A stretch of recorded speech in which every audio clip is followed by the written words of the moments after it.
Sous Bopal, conseiller électoral Marie-Carmel Paul-Austin rappelé candidat yo exigence décret électoral la fait yo pendant période campagne électorale là avec sanction captain yo si toutefois yo pas ta respecter disposition yo. Li cité article 115 décret électoral là qui interdit yo mettre graffiti ak affiche soumis Port Kaimoun monument historique l'école ak l'église. Conseiller électoral Marie-Carmel Paul-Austin. Le deuxième élément dans l'analyse du chapitre 8, c'est les moyens de communication. S'il y a campagne, il faut communiquer. C'est l'article 115. L'article 115 dit bien sûr, les candidats et candidates, partis et groupements politiques peuvent utiliser tout moyen de communication collective pour exposer leur programme. Cependant, il leur interdit d'apposer affiches, graffitis et autres sur les clôtures, murs, portes des maisons privées, des édifices d'intérêt public, lieux de culte, écoles, hôpitaux, monuments historiques, etc. Sous réserve des sanctions prévues au présent décret. Et les sanctions prévues, c'est l'article 191 du chapitre 13. Je ne le citerai pas, c'est là. Alors, ici, il faut aussi dire que ce chapitre 15 a un deuxième alinéa.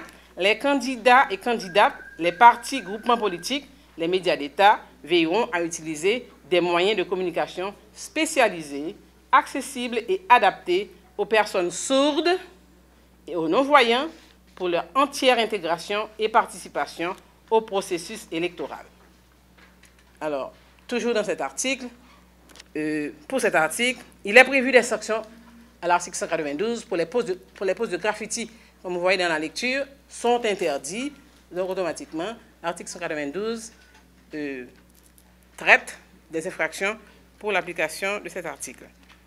Le troisième élément du chapitre 8, avis aux forces de l'ordre et du maintien de la paix publique pour éviter conflits horaires, conflits de messages, etc. Les rencontres sur la place publique. C'est l'article 115-1. Lors des réunions à caractère public, les candidats doivent, à des fins de sécurité, aviser la police nationale d'Haïti 48 heures à l'avance en indiquant le lieu, le jour, la date, l'heure et la durée de la rencontre pour éviter toute confrontation entre des groupes de sensibilités politiques différentes.